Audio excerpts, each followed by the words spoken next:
Chapter 1 Born in Hell. Matt Murdock and the City That Breaks Children. Hell's Kitchen, long before the name became synonymous with vigilantes and whispered legends, exists in Daredevil as a crucible where childhood is not a sanctuary, but an initiation, and Matt Murdock is born not into warmth or safety, but into a landscape where poverty, fear, and violence shape identity before language ever does. His early life unfolds in dim apartments, hospital corridors, alleyways lit by broken street lamps, and above all in the emotional shadow of a father who loves him but cannot protect him from the truths of their world. Jack Murdock, a boxer whose fists are the only legacy he knows how to pass on, and whose heart aches with the limits of what he can provide, teaches Matt that survival is earned and that dreams are a luxury Hell's Kitchen rarely allows. Raimi gave Peter Parker a childhood defined by absence. Daredevil gives Matt one defined by collision, between hope and reality, between what he sees in others and what the world chooses to show him. Matt's defining accident, the truck, the chemicals, the blinding pain, is not framed as the beginning of a heroic transformation, but as an act of violence against a child already vulnerable, a moment in which innocence is not just lost but physically burned away. The loss of sight is not a metaphor or a symbol, it is trauma, immediate and overwhelming, and the heightened senses that replace vision do not arrive as gifts but as a new form of suffering. The world becomes louder, sharper, more intrusive, and Matt enters a state of sensory drowning, where every whisper, heartbeat, and breath is a threat he cannot control, illustrating that power, in Daredevil, is first experienced as terror rather than empowerment. Injury forces Matt to grow inward, becoming aware of his own fear and the terrifying complexity of the world long before he has the emotional tools to process either, and from this point forward his body becomes a reminder of what was taken from him. Jack Murdock's response: to promise a better life, to take fights he should not take, to choose hope in a place where hope is dangerous, teaches Matt the first contradiction that will define his life, that love can demand self-destruction, and that sacrifice, even when noble, does not guarantee salvation. When Jack is murdered for refusing to throw a fight, Matt learns a second truth, that justice is not inevitable, and that goodness does not protect the good. The world of Daredevil is not governed by fairness, and its violence does not wait for adulthood. It baptizes children early, so they grow with bones already shaped by grief. Matt's tears at his father's body are not only mourning, they are the moment his childish belief in the world's order collapses, leaving behind a vacuum that will later be filled by purpose, rage, and scripture. The Catholic imagery that surrounds Matt's childhood, crucifixes in cramped kitchens, whispered prayers half believed, church bells in the distance, establishes his early relationship with faith as faint, ambient, something inherited rather than embraced. And this background hum will later explode into crisis when the adult Matt confronts a God who refuses to explain why pain is permitted. As a boy, Matt feels the weight of responsibility long before he understands the word, believing that somehow he could have prevented his father's death, that if he had been stronger, different, more, Jack Murdock might have survived. This internalization of guilt, rooted in trauma rather than logic, becomes the soil in which Daredevil will grow. Because Matt does not decide to carry the world, he believes he already failed it once. Like Peter Parker, he will one day act to prevent others from suffering what he did. Unlike Peter, he will never believe that failure is past. He will always believe that failure is now, that there is more to prevent, more to fix, that responsibility does not end. Matt's childhood ends the moment he realizes no one is coming to save him, and that realization, fossilized in memory, will later drive him to become the one who knocks back, the devil, because children of Hell's Kitchen do not grow into heroes, they become the answer to the violence that raised them. Matt Murdock is born in Hell, and instead of escaping, he remains, because the city that breaks him becomes the city he cannot abandon, and its wounds become indistinguishable from his own. Chapter 2: The Devil Inside. Training, Stick, and the Cost of Becoming a Weapon. After the world blinds Matt Murdock, trauma does not end. It evolves, becomes discipline, becomes shape, as Stick enters his life and transforms suffering into skill, but at a cost that will shadow every relationship and every moral crisis Matt faces as an adult.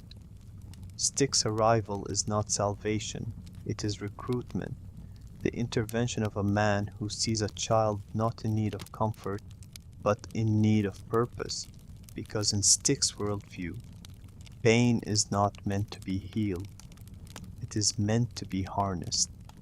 He teaches Matt to control the screaming noise of his heightened senses, not through compassion, but through aggression, by forcing him to focus, to push through, to let the body learn what the heart is too young to articulate.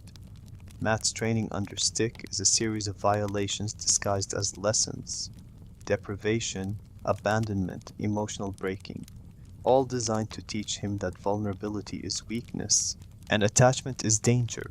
The cane that Matt learns to wield and the movements his muscles memorize are expressions of a philosophy that divorces strength from humanity, and with every hit, every command, Stick impresses one singular belief, that the world takes, and that to survive one must take back. While Jack Murdock taught Matt that love is worth sacrifice, Stick teaches him that love is a liability, and Daredevil is born not from either lesson alone but from their contradiction.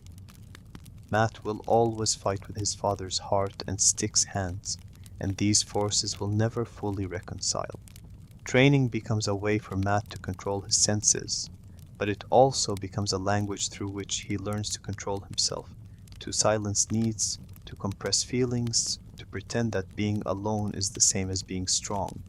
When Stick leaves Sadirkas, abandoning Matt as abruptly as he entered, he confirms the lesson he has spent years drilling into him. The world offers no permanence, no one stays, and love is a promise that ends in betrayal. Matt grows into adolescence not with confidence but with a hunger to prove that his suffering will not be wasted, that he will become someone capable of preventing what happened to him from happening to others. And yet this mission is not salvation, it is pressure, the kind that burrows into bone.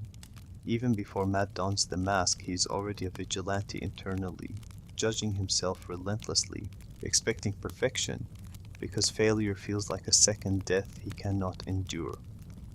Daredevil is often described as a hero born of tragedy, but the series insists that he is truly born of training, because training is where tragedy is shaped into identity.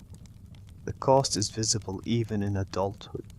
Matt's difficulty in trusting allies, his compulsion to go alone into danger, his belief that rest is indulgence, his confusion when offered kindness, all are scars left by Stick.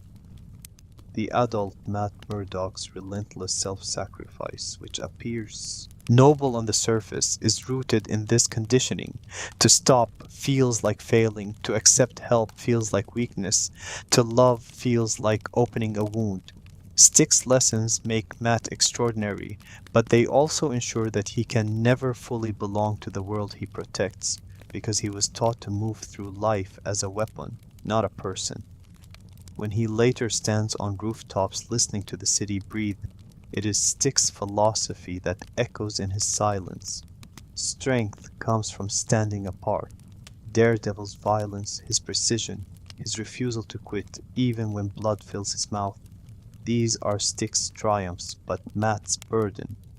For every skill he gained, something was lost. Innocence, trust, softness. And as the series unfolds, it becomes clear that the hardest battle Matt will ever face is not against Fisk, or the Hand, or the criminals of Hell's Kitchen, but against the version of himself shaped by a teacher who believed that only fear and pain could build a savior. Chapter 3: Murders in the Dark. The Lawyer Who Can't Save Enough. As Matt Murdock grows into adulthood, the question that begins to pull at him, slowly, painfully, like a thread he cannot ignore, is not "can I fight?" but what does saving people actually mean? His faith, his training, his trauma, and his sharpened senses all form a dark constellation inside him. But before he becomes the devil of Hell's Kitchen, he first tries to be something else, a lawyer. Nelson and Murdock, the small firm he builds with Foggy, is born not out of ambition but out of a fragile hope that justice, real justice, might be achieved without blood. The early days of the firm are marked by idealism that borders on naivete, mismatched furniture, too many late nights, files stacked like unfulfilled promises, and the belief that helping one person at a time is enough to keep the world from collapsing. Foggy embodies everything Matt fears he cannot be. Open, warm, full of faith in people, not because they deserve it, but because connection itself is worth offering. Karen Page enters their orbit like a soul whose trauma mirrors Matt's in shape but not in expression. She searches for answers outwardly, while Matt buries them inwardly, and the firm becomes not just work but a lifeline, a fragile substitute for family. Yet every case, every victim, every courtroom defeat forces Matt to see a truth he has been avoiding since childhood. Sometimes justice is prevented not by monsters, but by rules. The law moves slowly, while violence moves fast. Signatures and motions drown, while screams echo in alleys. The courtroom offers closure only after damage is already done. When Matt listens to the heartbeat of a man who lies on the stand, when he hears fear inside a woman trying to reclaim her life, when he feels the pulse of a grief-stricken parent, he discovers that his senses, meant to help him navigate the world, now trap him inside the emotional realities of others. Knowing who is wronged and who is lying becomes a curse when he cannot intervene the way his body urges him to. Each night, as he removes his glasses and the city's heartbeat calls to him from outside the window, the pressure inside him grows, because Hell's Kitchen whispers, "They are dying while you sleep." Matt's attempts to be only a lawyer begin to feel like pretending, a falsehood he tries to believe out of loyalty to the boy his father wanted him to be. But law, for all its formality, is too polite a weapon for a war this dirty. When he puts on the mask for the first time, black cloth, no symbol, no armor, it is not triumph, it is surrender. Surrender to the truth he has been resisting, that his conscience is louder than statute, that justice delayed is justice denied, and that his hands trained to strike will not stay still forever. Foggy and Karen represent the life Matt could have. Mornings with coffee instead of bruises, arguments about rent instead of body counts, laughter instead of confessions whispered in church. But Matt does not believe he is allowed that life.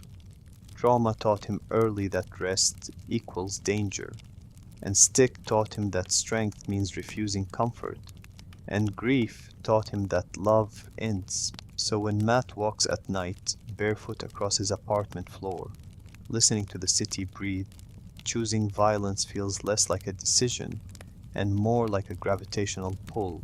In Daredevil's world, being a lawyer is Matt trying to save people the way his father would have, with integrity. Being the devil is how he saves people the way his trauma demands, with force. And as the first season unfolds, it becomes terrifyingly clear that Matt is losing the balance before he even understands it was there, because law offers victories that are symbolic, but Hell's Kitchen needs victories that are blunt, fast, and cruel. Matt Murdock, standing between these worlds, begins to fracture. and the question he has spent his life avoiding becomes inescapable. If someone is screaming while you argue motions, what kind of man is it who keeps talking? Chapter 4. Wilson Fisk, a monster made by love and loneliness. Wilson Fisk enters Daredevil not as a force of chaos, but as a slow-moving inevitability. The kind of man who seems to have always existed in the shadows long before the audience ever sees his face, his empire, his philosophy, his rage. None of it erupts suddenly. It builds like pressure behind a closed door, and when it finally releases, it does so with precision, not frenzy. Fisk is not introduced through spectacle or confrontation, but through absence. He is a name whispered before he is a man seen, a presence inferred by bodies disappearing, streets being bought, politicians bending, lives shrinking. When Matt Murdock first hears Fisk spoken aloud, it is with a reverence that borders on fear, because Hell's Kitchen, the same place that broke Matt, is being reshaped by someone who believes that trauma is not merely a wound, but a tool.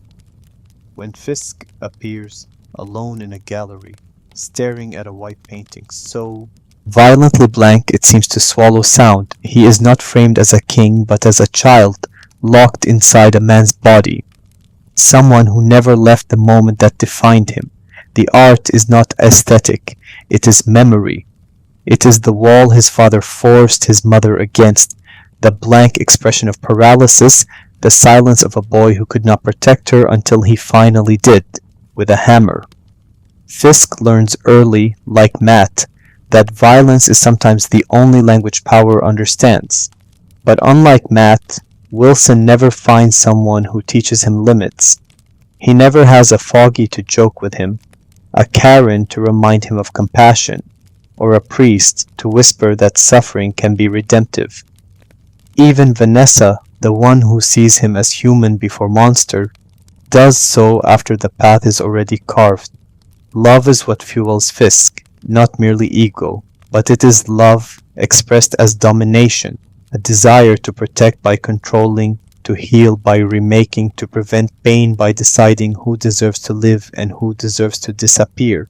His loneliness, decades of isolation, shame, and self-control, hardens into a worldview that sees Hell's Kitchen as a reflection of himself, broken, afraid, waiting for someone willing to do what must be done. That phrase, what must be done, becomes the moral abyss that separates Fisk from Matt. Both men believe the city is suffering.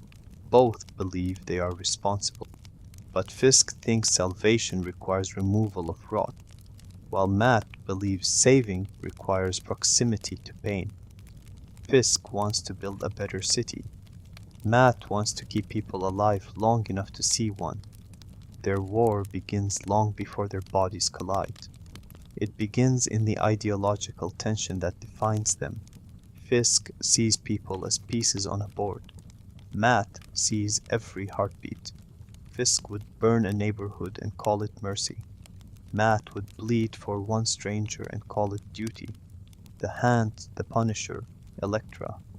All of these future forces will push Matt to evolve.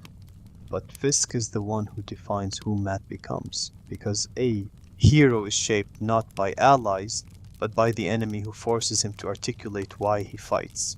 Fisk's empire expands quietly. Lawyers bought and sold, the police in his palm, the press silenced, witnesses buried. His violence, when it finally erupts, is not random. It is deeply personal. The scene where he kills Anatoly is not about power. It is about humiliation, about being seen, about losing control over the image of himself that he is trying desperately to maintain. Every blow of Fisk's fist is an echo of the hammer he once used as a boy, proving that trauma, when unprocessed, repeats itself through new victims. As Matt listens each night to the city's heartbeat, the thrum of crime, the cries of fear, but also the calm, confident pulse of Fisk sleeping safely, he realizes something that terrifies him more than any rooftop brawl. Fisk believes he is the hero, and for a moment, in the quiet, in the dark, while Matt wipes blood from his knuckles and removes his mask, Matt fears Fisk might be right, because Fisk does what Matt cannot. He changes things, he builds, he moves systems. Matt punches men one at a time. Fisk moves 100 with a phone call. The devil of Hell's Kitchen is not born because Matt is righteous. He is born because Matt feels outmatched. Because Hell's Kitchen might love Fisk before it ever thanks Daredevil. Because Matt sees in Fisk a mirror of what he fears he could become. If he let purpose override compassion. If he chose results over people. If he allowed his trauma to determine not only what he fights, but what he believes. Fisk forces Matt to understand that heroism is not just about preventing harm, it is about refusing to become the kind of man who believes harm is justified. And as their destinies coil toward collision, Daredevil stops being the story of a man trying to save his city, and becomes the story of two men who believe the city belongs to them, and only one who understands that love, without restraint, becomes cruelty. Chapter 5. The First Fall. When Ideals Meet Blood. Matt Murdock's first true fall does not come when he is beaten, or when he questions himself, but when he discovers that the reality of being a vigilante is not cinematic. It is slow, brutal, degrading, and lonely, and no belief system, law degree, or moral framework prepares him for the moment when his body is no longer able to stand. The early nights of his crusade blur into each other, alleyways slick with rain, fists hitting ribs, the sound of knives leaving coats, the wet rattle of someone choking on fear. And as Matt continues to go out, night after night, the toll becomes grotesquely physical. Bruises pile like sediment, ribs crack beneath leather. Blood seeps into sheets that he washes in silence so Karen and Foggy won't notice his limp. The first season deliberately refuses to give Matt a heroic glow. Instead, it strips glamour away, until what remains is a man trying to hold his balance against the weight of a calling that offers no guarantee of survival. He learns very quickly that skill is not enough. The city is full of men stronger, faster, more ruthless, and Matt's body, trained by stick but fueled by trauma rather than purpose, is not unbreakable. And then comes the alley, the ambush that almost kills him. It is one thing to imagine death, another to feel your bones scream, your lungs drown inside you, and hear nothing in the world except the ringing of pain. Matt's first collapse is not a defeat staged for drama. It is a horrifying reminder that becoming a symbol does not make you immortal. He drags himself across the ground, leaving smear behind him, and when he knocks on a stranger's door, beaten, bleeding, desperate, he is reduced to a child again, helpless and asking for someone, anyone, to care. Claire Temple becomes not just a medic but a witness, the first person who sees Daredevil stripped of myth. When she sutures his wounds, when she demands answers, Matt is confronted with a truth that terrifies him more than Wilson Fisk ever could. Caring about people requires being seen. Matt wants to save the world without letting the world touch him, but Claire forces proximity. She touches his skin, hears his breath hitch, asks questions he cannot emotionally survive answering. She names him the man in the mask, but she also reminds him he is a man at all, something he has been refusing to acknowledge. This fall, the physical collapse, is the first external echo of an internal collapse already in progress. Matt's ideals are cracking. He thought he could save people through violence without becoming violent inside. He thought he could stay whole while letting others bleed. He thought justice would numb the pain, but every body he drops, every scream he fails to stop, becomes another failure he absorbs into himself. As the city whispers of a devil in the night, Matt realizes something agonizing. You cannot punish your way into peace. Fisk is still rising. Innocent people still die. Matt bleeds. The world does not change. And this slow disillusionment consumes him more effectively than any wound. When Claire confronts him, "Why do you do this? What is this for?" Matt cannot answer with anything that makes sense, because the answer is a feeling, a compulsion, a noise that refuses to let him rest. He goes back out even when his wounds are still open. He fights men even while his shoulder threatens to dislocate, because in his mind, stopping equals failing, and failing equals letting Jack die again. The first fall teaches Matt that pain is not simply part of his mission, it is the mission. Daredevil is built on a body that refuses to quit and a soul that refuses to heal. What breaks him in this chapter is not the beating, it is the realization that saving people will demand pieces of himself he has barely begun to lose. And as he limps back into the night, breath shaking, jaw clenched, heart pounding like a war drum, the audience begins to understand what Matt cannot yet say. Daredevil is not a hero who rises. He is a man who falls and keeps falling, because falling is the only way he knows he's still alive. Chapter 6: A City.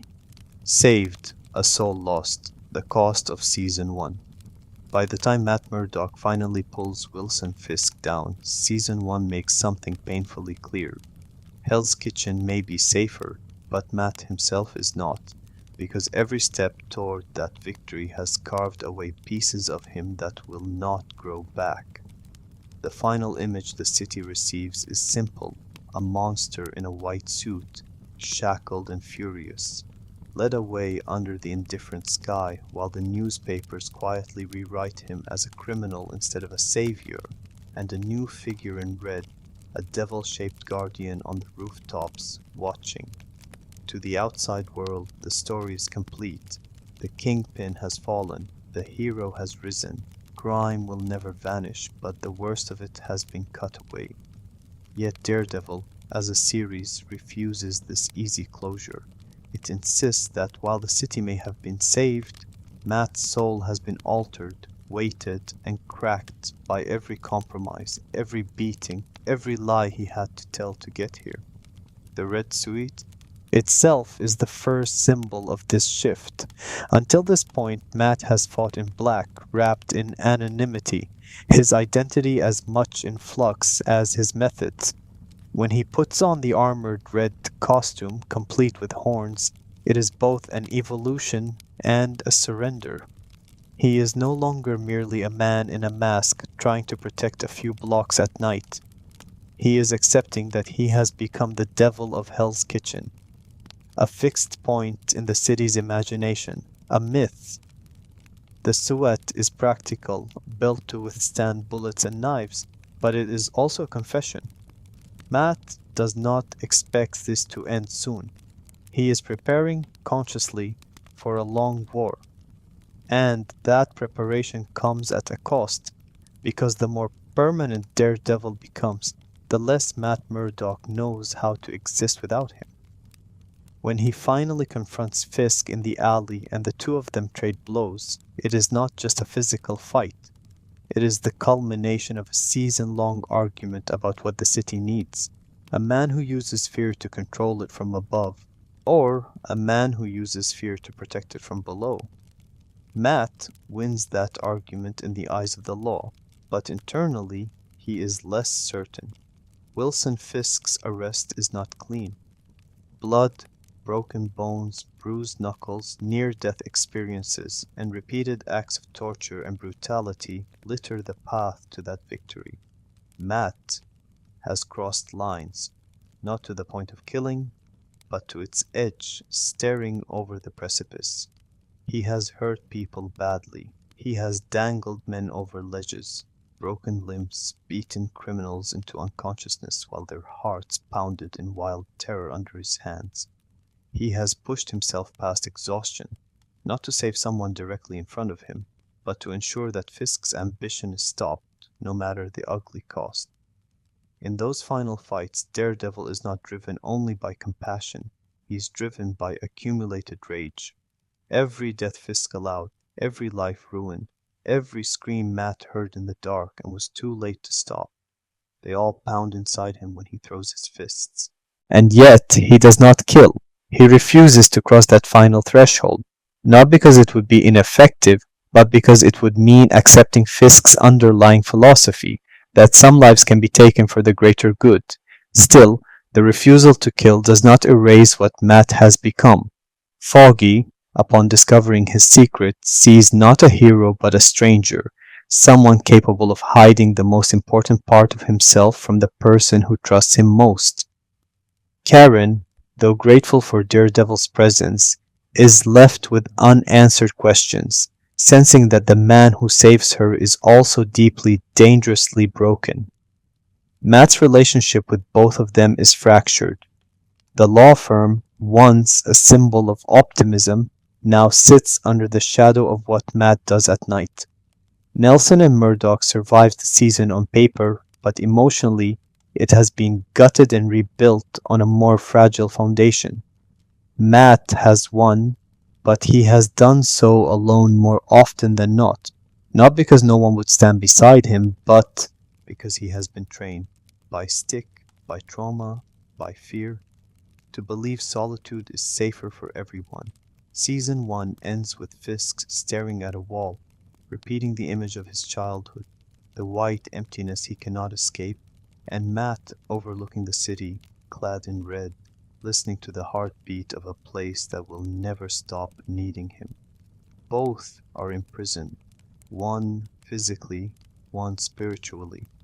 Fisk loses his empire, his movement, his illusion that he can reshape Hell's Kitchen into something beautiful through ruthless force. But Matt loses something less visible, his belief that there is a version of his life where he can simply be a man. When he meets with the priest, when he confesses, when he tries to understand why he keeps choosing to fight instead of walk away, he does not find a neat answer. The church offers him the language of sin, repentance, and calling, but Daredevil functions in the space where those categories blur. Is what he does a sin? Is it a calling? Is it punishment? Is it penance? Matt suspects it is all of them. The city celebrates the downfall of Fisk without ever knowing how close it came to being governed by him forever. For ordinary people, the Kingpin was a rumor. For Matt, he was a nearly unstoppable force. The burden of knowledge isolates him further. He has seen how many systems can be bought, how many people will look away in exchange for a check or a threat. He has heard the lies in the courtroom and the truth on rooftops, and he knows in a way he did not at the beginning that the law, as he practices it by day, will never be enough to keep Hell's Kitchen safe by itself. That knowledge damages his faith in institutions, even as he continues to operate within them. He will keep being a lawyer because that is who his father wanted him to be, and because it gives him a way to help in daylight.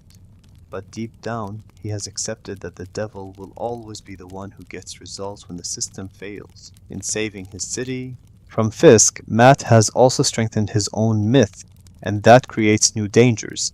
Criminals now fear the devil. Some flee, others adapt. Some will rise precisely because they want to test themselves against him. In a city like this, the presence of a vigilante does not only decrease crime, it also distorts it, channels it into new shapes. Matt is not naive enough to believe Fisk was the last monster. He knows better. But this awareness means he cannot truly rest, and this is the soul-level damage that matters most, the acceptance that his life will never again be ordinary.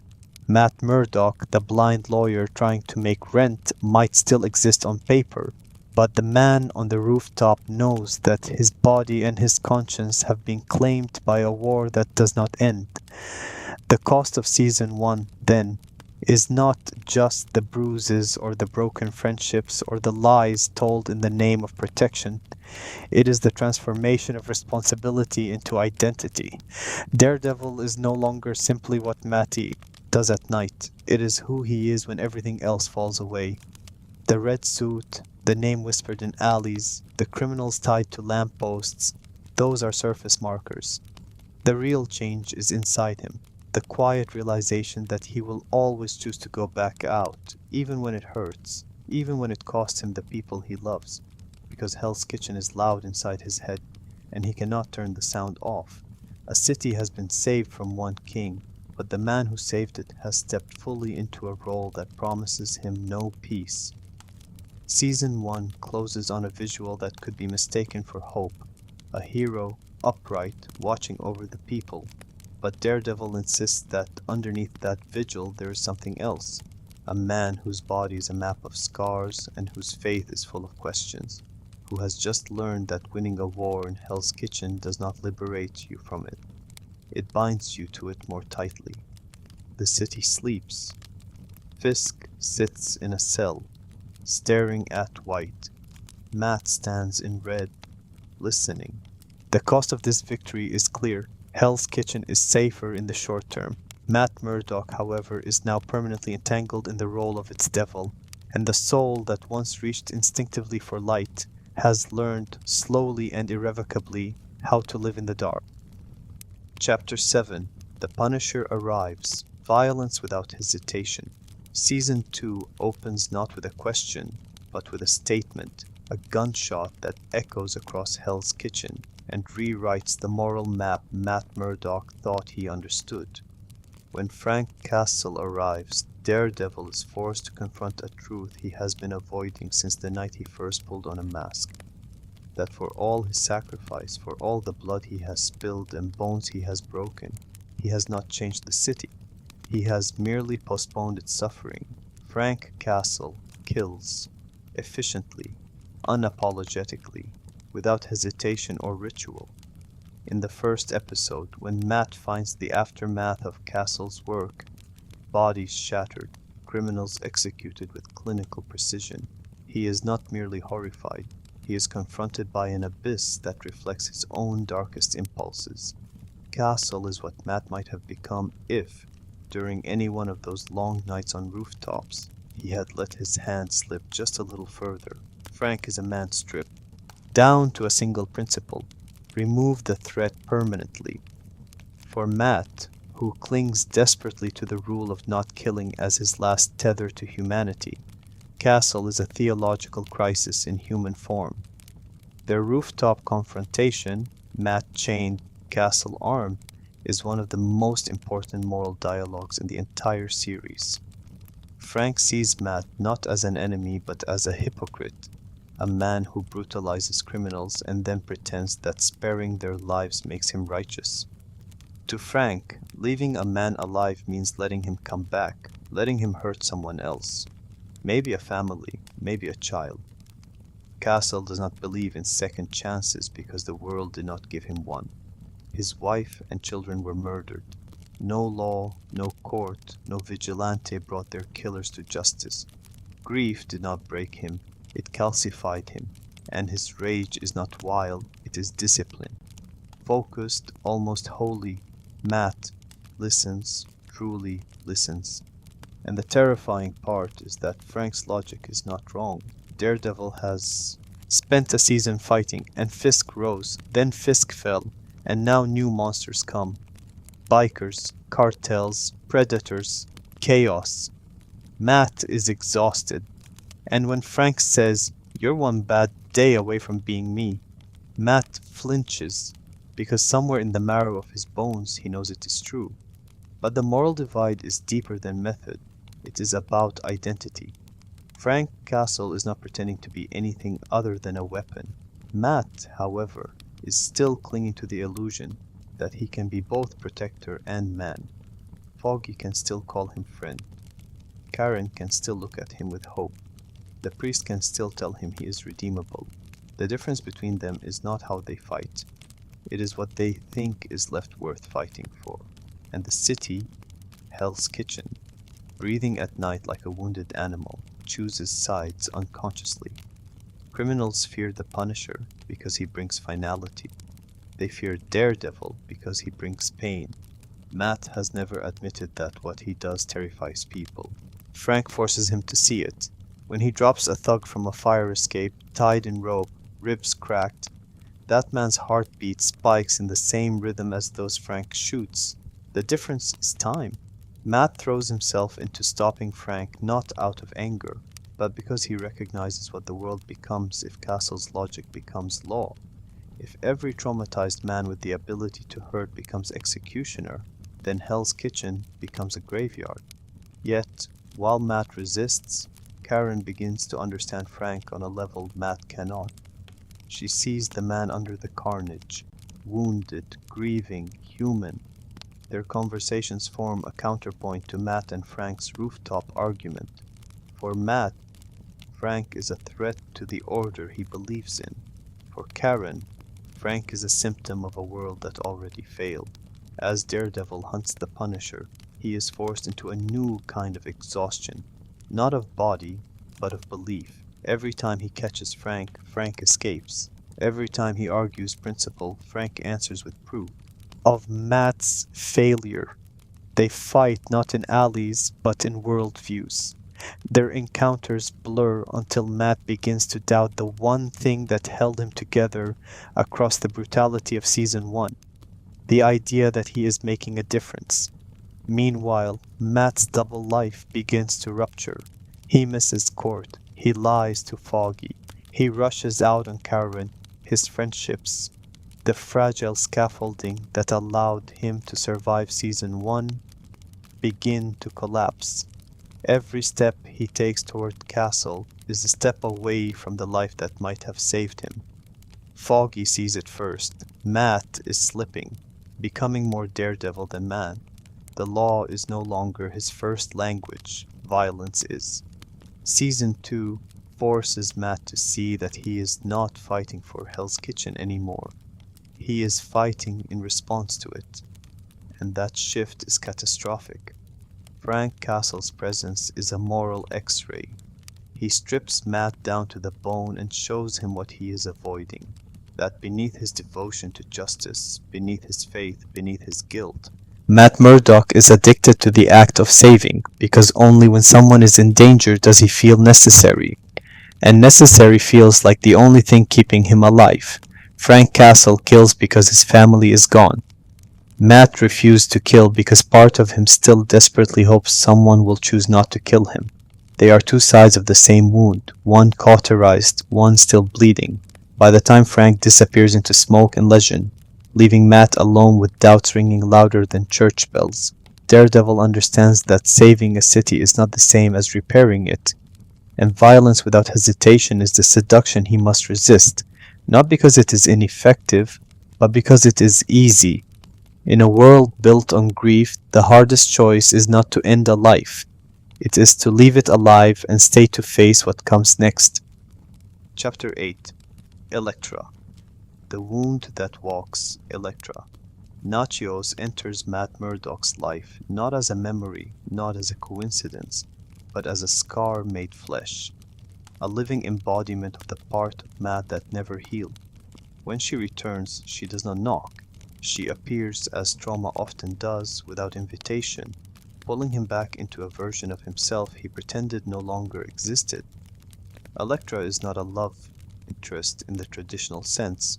She is a rupture. She is the storm he spent years trying to bury beneath law books and quiet mornings at Nelson and Murdock. She represents a time in his life when he allowed himself to feel without restraint, when the violence inside him wasn't contained, when the devil was not a persona but a sensation.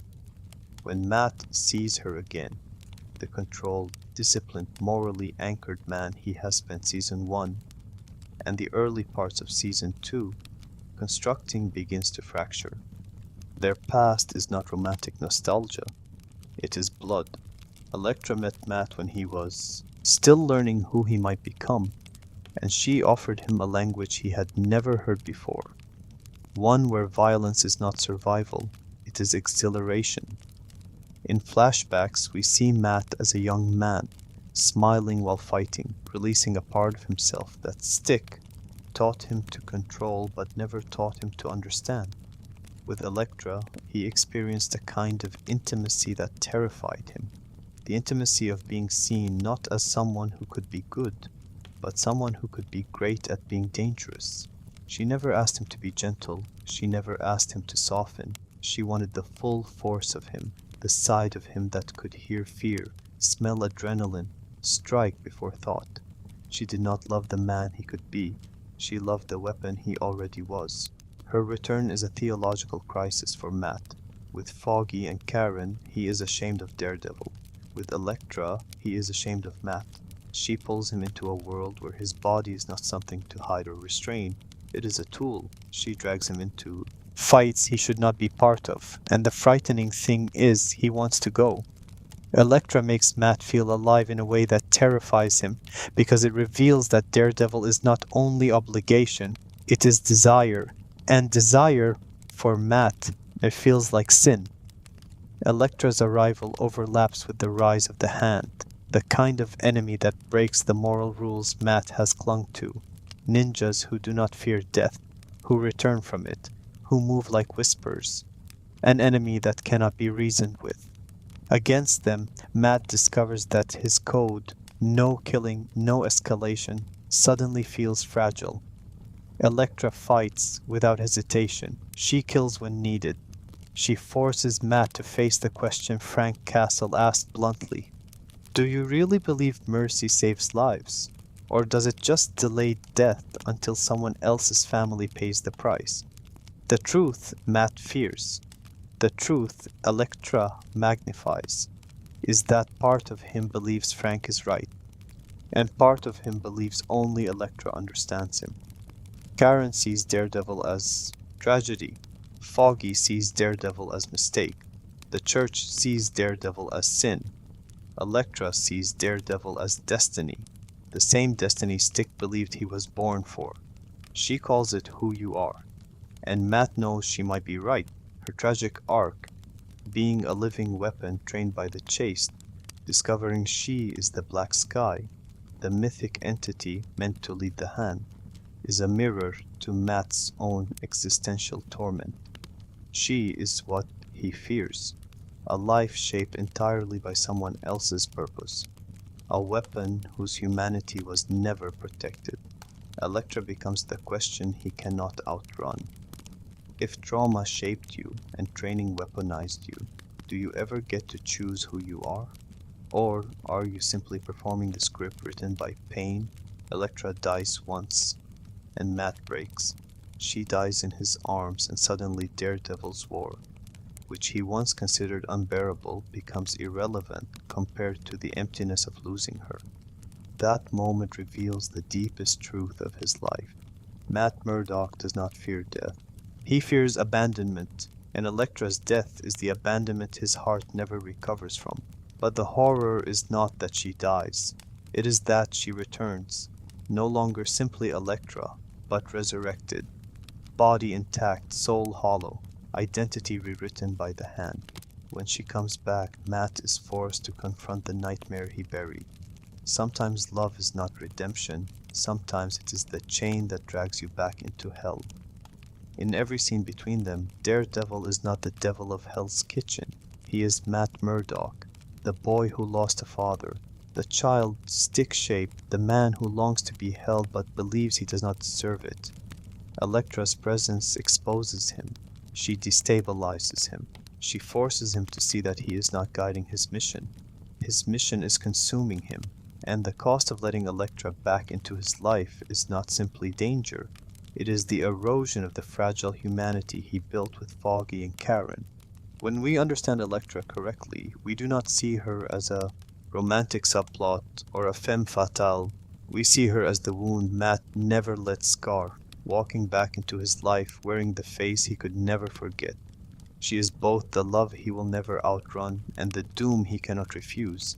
And as Season 2 spirals toward collapse, Daredevil becomes not a story about heroism, but a story about how a single person, returning from the past, can unravel a life one heartbeat at a time. Chapter 9: The Hand, the enemy that cannot be killed. The Hand arrives in Daredevil not as a conventional villain, not as a crime syndicate or a kingpin or a rival vigilante, but as something far more unsettling, a force that renders Matt's worldview irrelevant. Up until this point, Matt Murdock has believed that violence is a negotiation. pressure applied to stop harm, pain delivered to prevent greater pain. He has believed that every beating, every broken bone inflicted on criminals buys a little more time for the innocent to breathe. But the hand does not breathe. They do not fear pain. They do not bargain. They do not even stay dead. In the presence of soldiers who rise from the grave, Matt discovers that the rules he clings to, rules that barely held together against Fisk and Castle, are useless in a war where death is not a boundary, but a doorway. The hand is not here to control Hell's Kitchen. They are here to hollow it out. Their goal is not political or financial, but it is metaphysical. They want the city beneath the city. They want the bones beneath the skin. They want the hole they are digging, that impossible echoing chasm whose depth no light can touch, a wound in the earth that feels like a wound in Matt's mind. The hand's greatest weapon is not their immortality, it is their silence. They move like shadow given intention, their footsteps barely touching concrete, their hearts slowed nearly to stillness. Matt, whose greatest gift is the ability to hear the truth in what others cannot hide, finds himself deaf to them. They become the first presence in the world that he cannot detect, a horror worse than blindness, because they strip him of the sense that made him feel superhuman. For the first time since he was a child, drowning in sensory overload, Matt is afraid of sound, or rather, the lack of it. When he is ambushed by the hand, when blades slip toward him without warning, he confronts something he has never experienced, helplessness. The devil cannot fight what he cannot perceive. In those moments the city feels enormous and unknowable, and Matt Murdock, vigilante, lawyer, survivor, feels small again. This shift in scale is what fundamentally breaks him. Fisk fought for control of Hell's Kitchen. Castle fought for vengeance, but the hand fights for nothing. Matt recognizes not justice, not power, not grief. They fight because it is their nature, because violence is a ritual, because the resurrection of Elektra, the weapon called Black Sky, is a destiny they believe in with religious fervor. Their fanaticism forces Matt into a mirror of his own faith. They believe in a future shaped by prophecy. He believes in a future shaped by choice. When confronted with the hand, Matt begins to wonder, quietly, painfully, whether he has ever been choosing, or whether his life has been dictated by forces as invisible and implacable as theirs. The hand also understands Matt's vulnerabilities better than any human enemy ever could. They know isolation weakens him more than knives. They exploit it.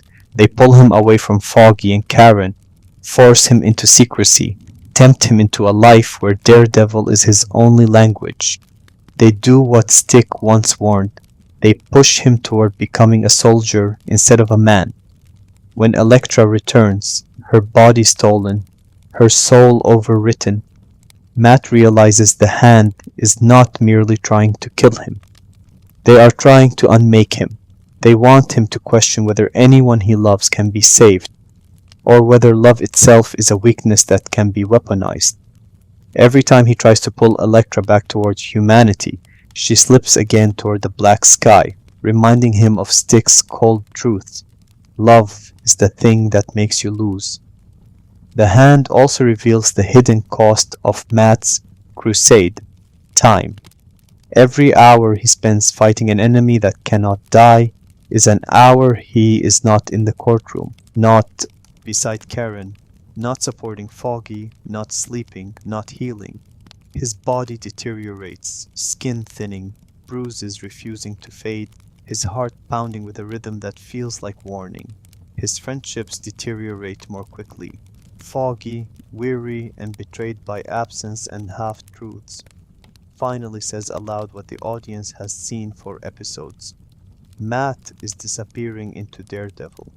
Karen, carrying trauma of her own, reaches for Matt emotionally only to grab air.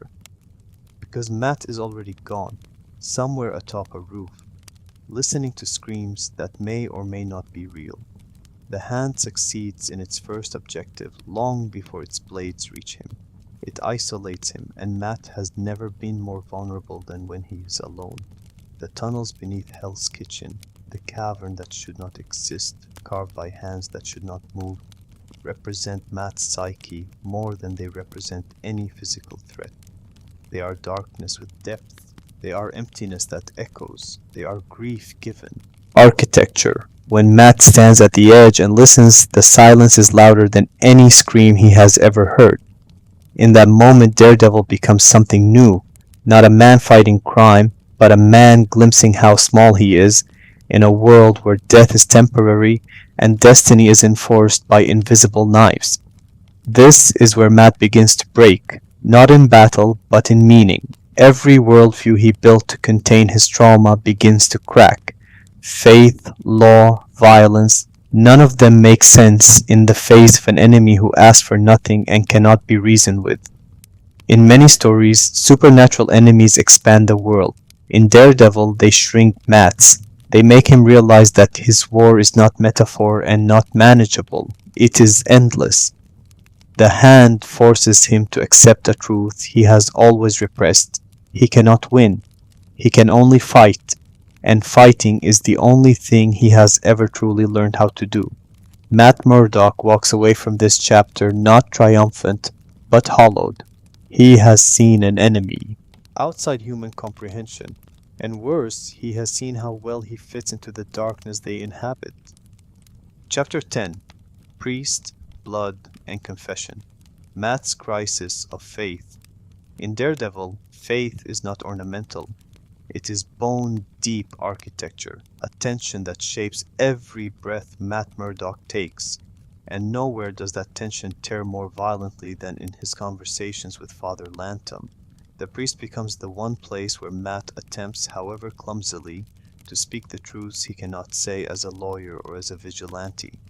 The confession booth is not absolution. It is the only space where Matt admits how lost he is. Throughout Season 2, Matt finds himself returning to the church not out of devotion, but out of exhaustion. After Fisk's takedown, after Castle's arrival, after the Hand's shadows tighten around him like a noose, Matt no longer understands whether he is serving God, protecting the innocent, or feeding something dark inside himself. Father Lantom does not give him answers, he asks questions. Questions Matt has spent years avoiding. What do you want? What are you afraid of? Do you think you deserve peace? Matt's Catholicism is not serenity, it is conflict. He does not believe lightly, he believes painfully. Every teaching, every scripture, every rosary, every sermon cuts him like glass when it touches the truth. He refused to say out loud. He does not think God forgives him. He barely forgives himself. When he sits before Father Lantom, covered in bruises, blood dried under his fingernails, palms trembling from adrenaline that refuses to fade, he resembles not a penitent man, but a soldier begging someone to tell him that the war will end. And Lantom, in his quiet wisdom, refuses to promise it. He offers Matt the hardest comfort. You're not alone. But that doesn't mean the pain will stop. Faith and Daredevil's mission are two competing gravitational pulls in Matt's life. Faith demands surrender. Daredevil demands control. Faith teaches turning the other cheek. Daredevil teaches striking back, because sometimes cheeks are crushed before mercy can arrive. Matt exists suspended between the two, a contradiction he cannot reconcile. A man who prays for strength, but uses his fist to answer prayers he believes God ignores. To sit in the church is to remember his father, a man who wanted better.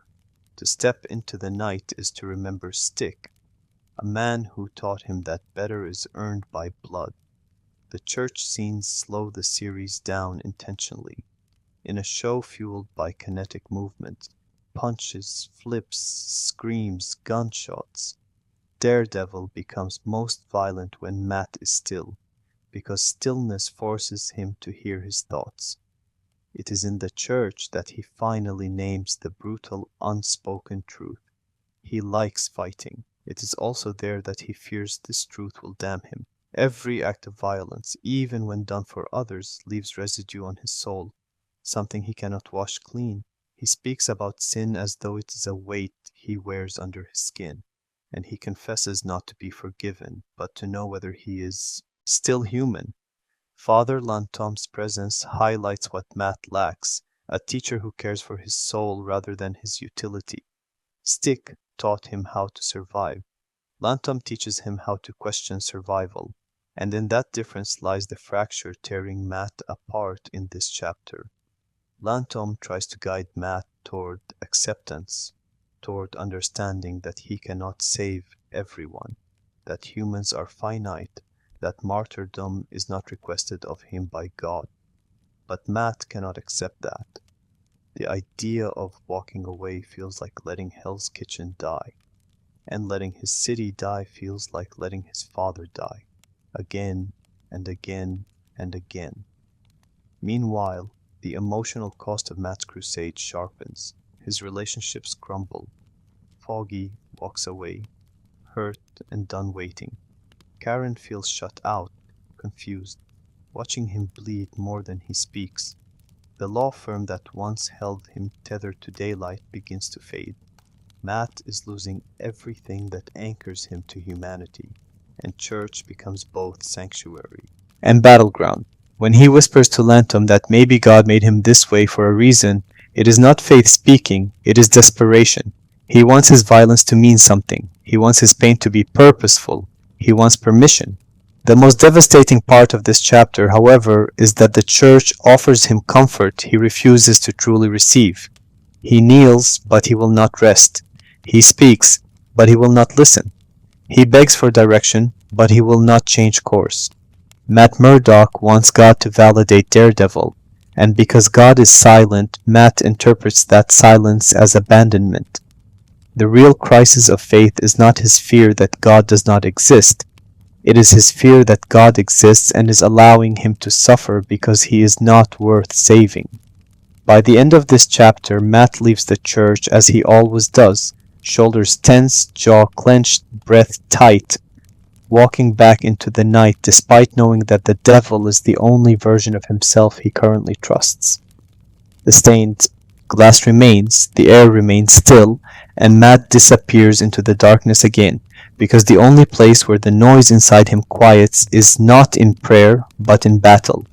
The tragedy is not that God has abandoned him, it is that he believes God would if he knew who Matt really was. Chapter 11. The Fall of the Devil, Defenders and the Death Beneath the City. The end of Season 2 leaves Matt Murdock fractured, body worn, friendships damaged, Elektra dead, faith cracked, and when the Defenders arrives, it does not function as a crossover victory lap, but as the inevitable collapse of a man who has spent too long pretending he can wage war alone.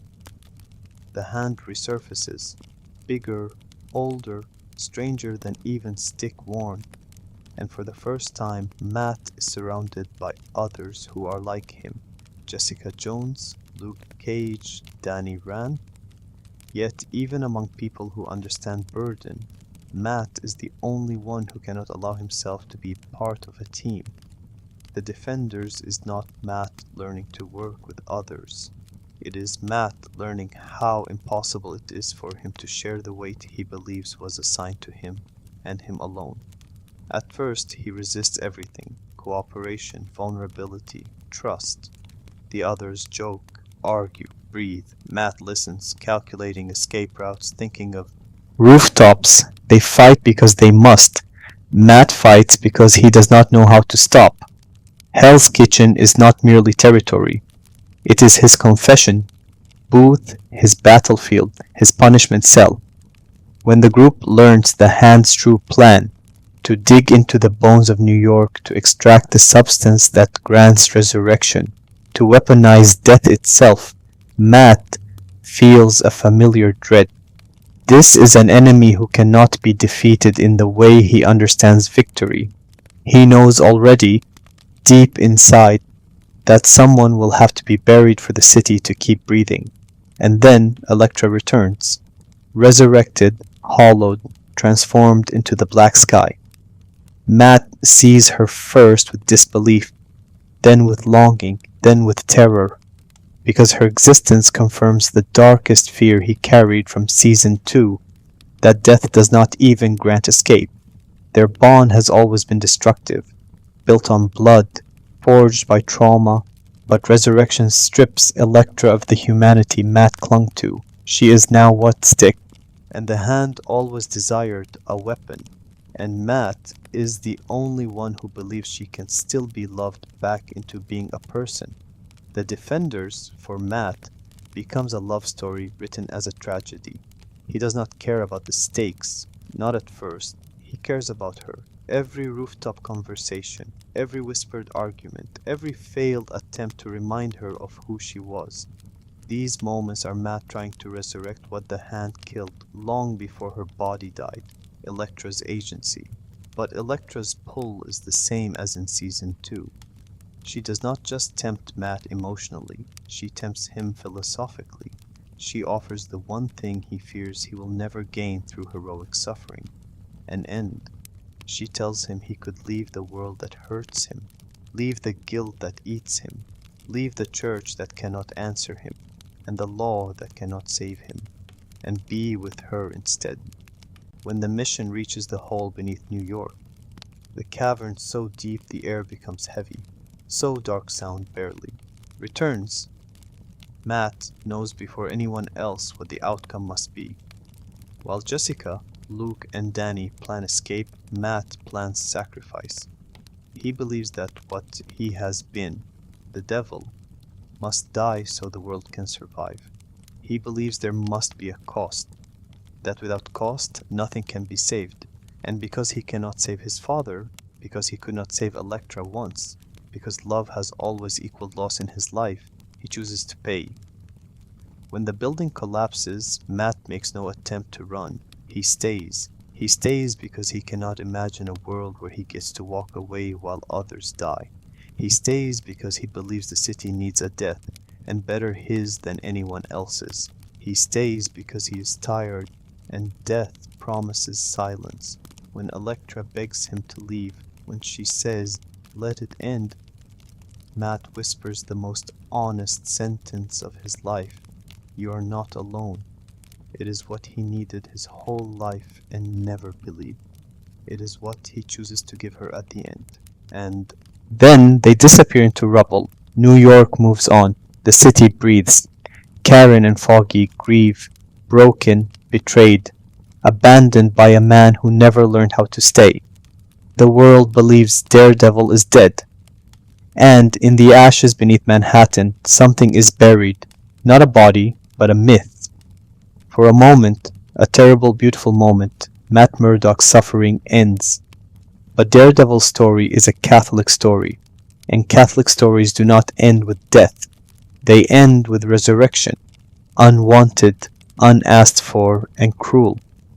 In the final scene, lit only by candlelight, Matt wakes in a convent, wrapped in bandages, breathing again.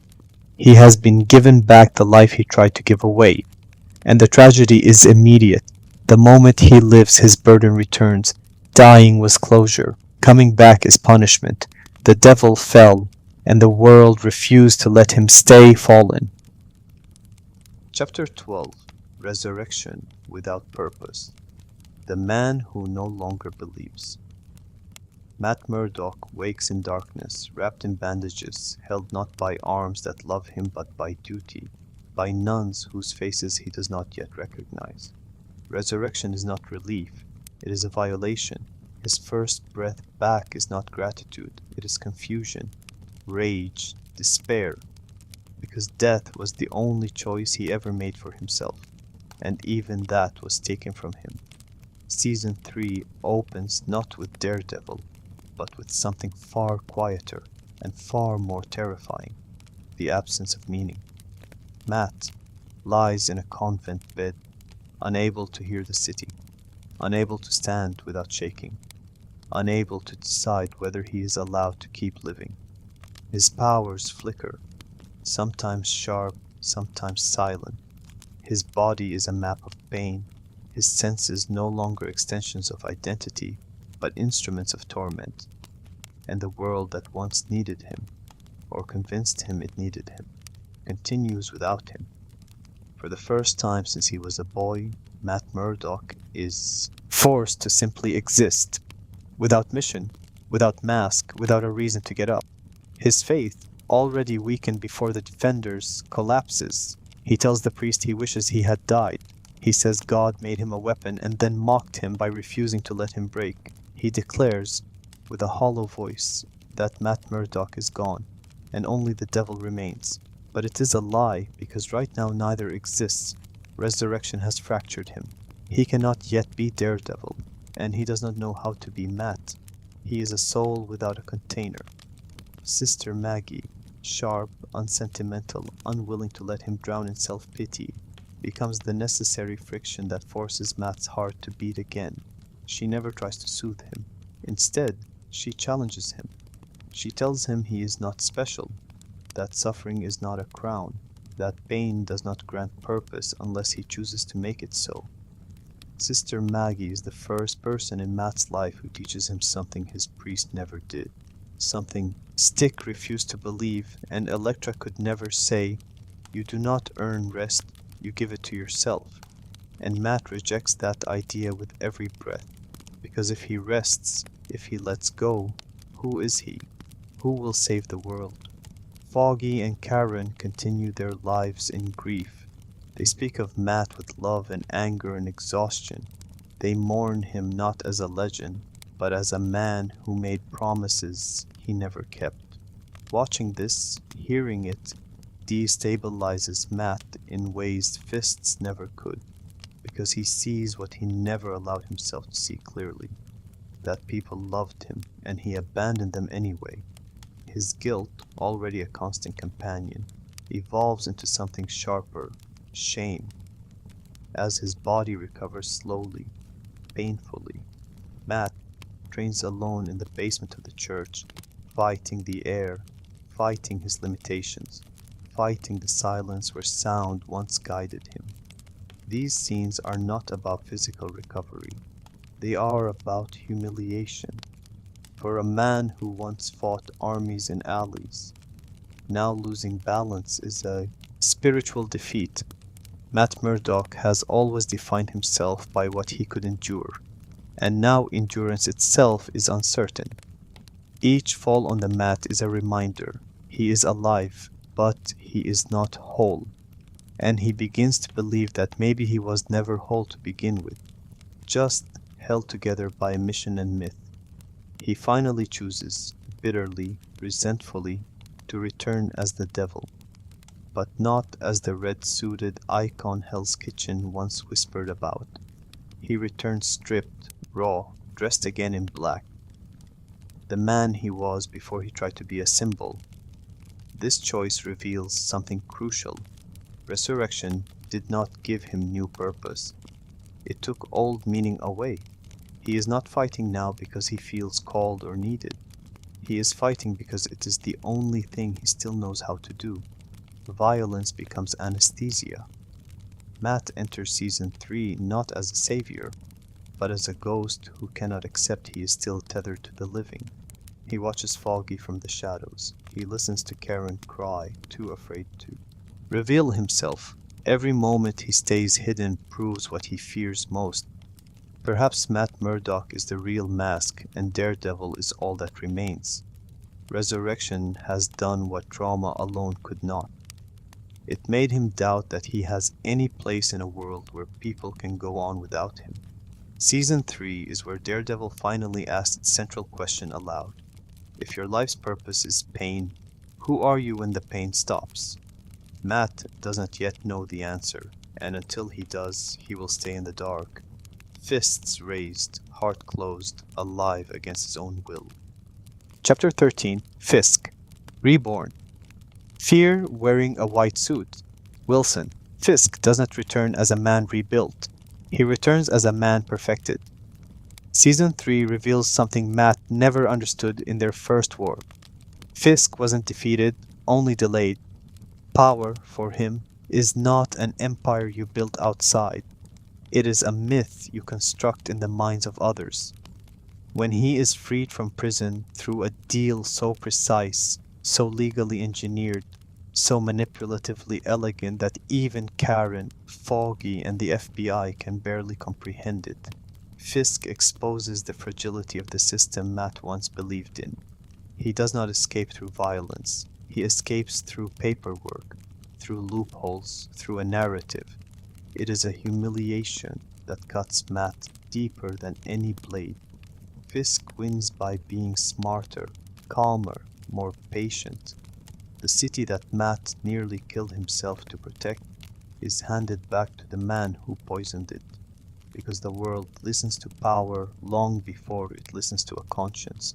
Fisk emerges from confinement not in rage but in white, a suit that gleams like polished bone, like purity stolen, like God's robes worn by someone who believes he deserves them more. The white suit symbolizes his rebirth. The child who once stared at a wall, painted blank, now becomes the man who is the blank wall. Impossible to read, impossible to predict, a void others project their fear or devotion into. He has spent his imprisonment pruning his identity.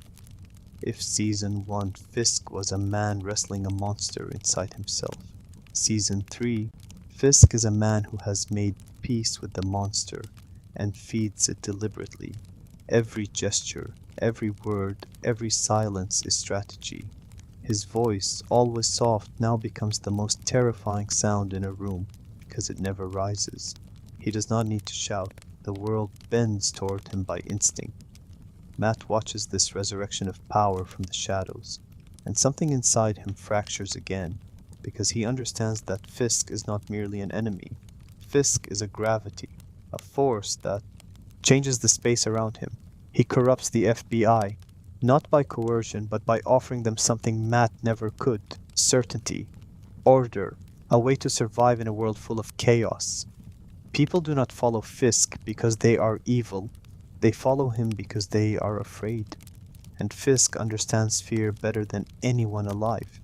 He uses his own story, an abused boy, a man who clawed his way into control, as a myth that seduces loyalty. The moment Fisk selects the presidential suite of the hotel and transforms it into a throne disguised as a cage, he reveals his greatest truth. A prison is not a cell, it is the inability to act. And he can act. He shapes the FBI, he shapes the press, he shapes the justice system, he shapes emotion.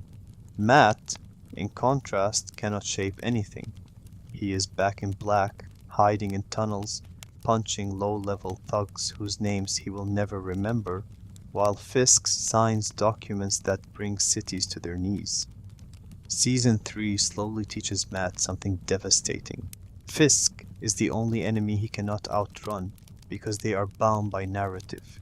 Fisk becomes Daredevil's greatest antagonist, not because he threatens Matt's life, but because he threatens his purpose. If Fisk wins, Matt's entire life, every night spent bleeding, every friend lost, every prayer unanswered, becomes meaningless. Fisk forces Matt into a corner psychologically. What if all your suffering adds up to nothing? And Matt, now fragile from resurrection, is more vulnerable to that despair than ever. Fisk also wages a war on Matt indirectly, by going after the world he abandoned. Foggy and Karen are caught again in the crossfire of a battle they did not choose. The city's legal system, its journalists, its police, all begin to function like organs in Fisk's resurrected body. He becomes omnipresent, a handprint on every decision, every courtroom, every whispered deal in the dark. There is a moment when Karen sees him face to face and nearly collapses. Not because she fears him physically, but because she realizes she will never be free of him. Fisk is the trauma none of them can bury, and that is why Matt finally stops arguing morality. He decides, in silence, that Wilson Fisk must die. It is the first time he chooses death not as escape, but as strategy. Killing Fisk becomes the only option he can imagine, because letting him live would mean accepting that justice is a fiction Matt no longer believes in. Fisk Reborn is not simply a villain gaining power, it is a world reasserting hierarchy, and Daredevil realizing, slowly, brutally, that fighting one man will never fix a system designed to protect him. The horror of this chapter is simple. When Matt returns from death, he expects the world to be changed by his sacrifice. Instead, he discovers that the world does not care. Fisk is back. The city moves on. Matt means nothing. And so the devil returns to the city, not to save it, but because the man underneath cannot bear the thought that his pain was pointless. Chapter 14. Karen, Foggy, and the Fragile Threads of Humanity. Matt Murdock's story has always been told through fists, blood, faith, rooftops, whispered threats in alleyways, but the truest measure of who he is lies not in who he fights, but in the people he keeps and loses along the way. Karen Page and Foggy Nelson are not side characters in Daredevil. They are the fragile scaffolding that keeps Matt human, and Season 3 makes clear just how precariously he depends on them, even when he refuses to admit it. Foggy Nelson begins the series as the antidote to Matt, the laughter to his silence, the warmth to his distance, the world anchored in daylight to balance a soul addicted to the night. Foggy is the only person who ever treated Matt as enough, not as a weapon, not as a savior, not as a martyr, but simply as a man. In Season 3, Foggy's greatest tragedy is that he learns the emotional cost of loving someone who disappears. Matt's abandonment, his fake death. Chi is not just a narrative beat, it is a betrayal that carves into Foggy a wound that will not heal cleanly. Foggy does not hate Matt, he hates what loving Matt has turned him into. Someone who waits, hoping even when hope is painful. The reunion is not triumphant. Foggy does not embrace Matt with relief. He meets him with exhaustion. He tells him, without needing to speak the full sentence, "I cannot lose myself to protect you anymore."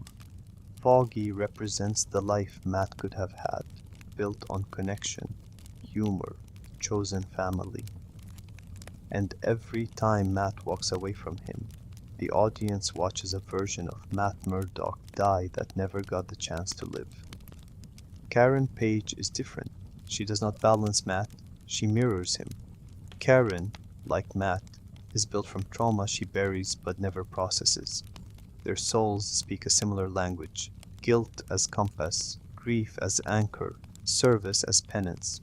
When Karen learns Matt is alive, her face does not break into relief, it fractures. She feels joy, but underneath it, terror.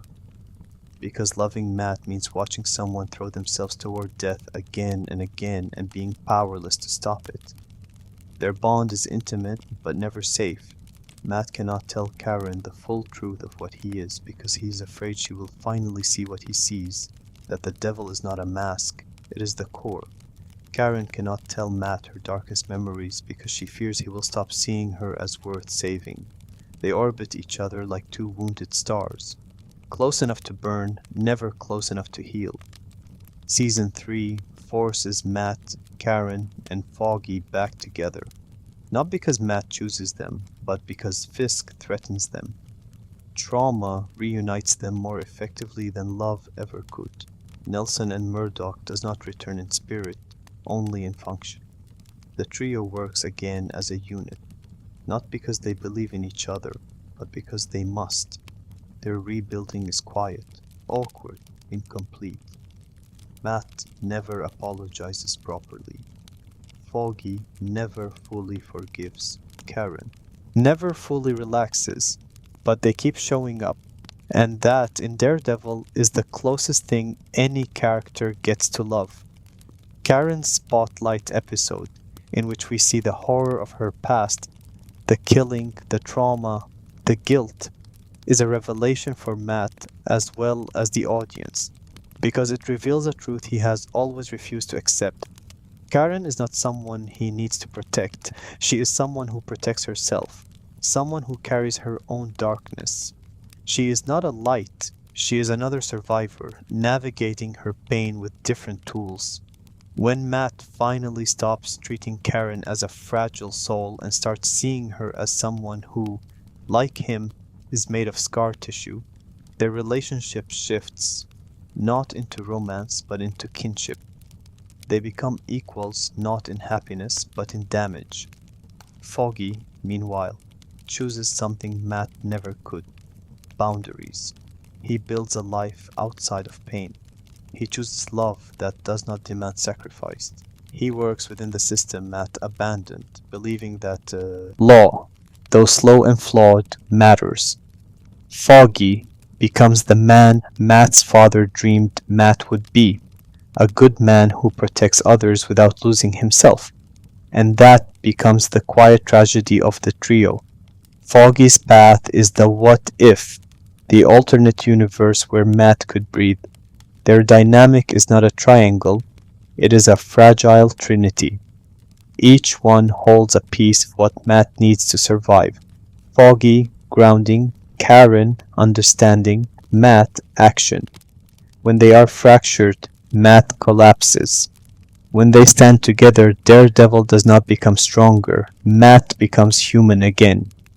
Humanity, in Daredevil, is not laughter and healing and hopeful conclusions. It is choosing to remain connected even when connection hurts. Matt, Foggy, and Karen do not reconcile in triumph. They reconnect in necessity. Their friendship is not a reward for Matt, it is a lifeline, and lifelines by their nature are only noticed when one begins to drown. Season 3 makes explicit what the earlier seasons only implied. Matt Murdock cannot survive without these two. He can fight, he can bleed, he can fall, but he cannot rise without hands willing to reach for him. Foggy and Karen are the thread that ties Matt to the earth. Without them, he floats high above the city, alone in rooftops and rage. With them, he remembers that he is not only a devil, he is a man who, despite everything, is still loved. Chapter 15: The Devil's Choice. Justice without victory. The climax of Daredevil, not just of Season 3 but of the entire Netflix saga, arrives not when a punch is thrown or a villain is defeated, but in the quiet moment a man chooses who he is when no one is watching. Matt Murdock enters the final battle against Wilson Fisk with only one aim left inside him: to kill. Not to threaten, not to frighten, not to punish, but to end. It is a choice shaped by exhaustion more than rage. He has been abandoned by God, resurrected without consent, stripped of purpose, stripped of identity, and forced to watch the man who haunts the city and his own soul return stronger, respected, untouchable. Killing Fisk no longer feels like a sin. It feels like a solution, a relief, a quieting of the internal noise that has ruled him since the night a young boy listened to his father's heartbeat fade. The final battle is intimate. It is not a citywide spectacle, it is a triangle's map. Fisk, Vanessa, each holding a vision of the world. Fisk believes love justifies brutality. Vanessa believes power is the only language worth speaking. Matt believes he believes in justice, but when his fists hit Fisk's face, again and again, bones nearly breaking under skin, he is not fighting for justice. He is fighting because pain is the only language his body remembers. The scene teeters on the edge of murder. Matt pulls off his mask, not as mercy, but because he wants Wilson Fisk to see the man who will kill him. He wants to own the violence. He wants to stop hiding. He wants the devil to speak in his own name. And then In the most important moment in Daredevil, Matt sobs. The sob is the hinge of the entire series. It is the sound of a man who has discovered the thing he feared most, even when he has every reason to kill. Every justification laid before him, he cannot do it. Matt Murdock cries because he realizes the devil, the persona he used to survive, is not stronger than the man inside him. He cries because he is weak in the most human way. He cannot abandon the belief that some part of life is sacred, even when he wants that belief to die. He feels humiliation, grief, relief, and horror all at once, because sparing Fisk is not triumph. It is surrender to the fact that he is not who pain tried to make him. He chooses instead a different kind of violence, the emotional crucifixion of Fisk. Matt forces a deal.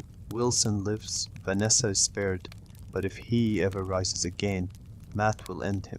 And worse, he will end Vanessa. It is not justice, and Matt knows it.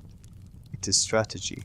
It is compromise. It is what Daredevil has always been. A man patching holes in a dam with his bleeding hands. He tells Fisk, voice shaking, breath trembling, "You'll never destroy me. You won't destroy who I am." And that sentence, not a punch, not a sermon, not a confession, is the closest thing Matt Murdock ever receives as resolution. But Daredevil, true to its design, gives no clean victory. Fisk is neutralized, not gone. Vanessa lives, the hand sleeps, not eradicated. Matt, Karen, and Foggy reopen the law firm. But it is not the triumphant moment of season 1. It is quiet, fragile, haunted. Redemption in Daredevil is never a doorway. It is a window that cracks the moment pressure is applied. Matt is not healed. Foggy is not fully trusting. Karen is not free of her ghosts. The trio smiles, and beneath those smiles the audience can feel the tremor. This peace is temporary. Someone, somewhere, is already planning the next war. The true ending of Daredevil is not Matt in costume. It is Matt sitting in church, silent, breathing, not praying, not confessing, simply existing. He is alive, still here, still trying. In that stillness, the series asks its final devastating question: is being alive enough? Daredevil never gives an answer, because Daredevil is not about victory, it is about endurance. It is about a man whose life has been defined by falling, and who keeps getting up anyway, even when getting up hurts. The series ends not with closure, but with continuation, because Matt's world is Catholic, and Catholic stories never end with resolution. They end with repetition, with ritual, with waking up tomorrow to fight the same demons, with choosing one more time to care in a world that keeps teaching you not to. Matt Murdock does not win. He does not heal. He does not retire.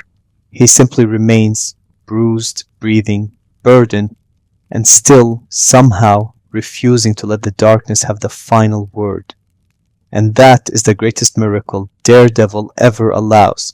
Not salvation, but a man who keeps standing. And that's where we'll stop for tonight. Thank you for being here and for listening all the way through. I hope this helped you slow down or maybe drift off for a bit. This was SleepyMarvel, and I'll see you in the next one. Good night.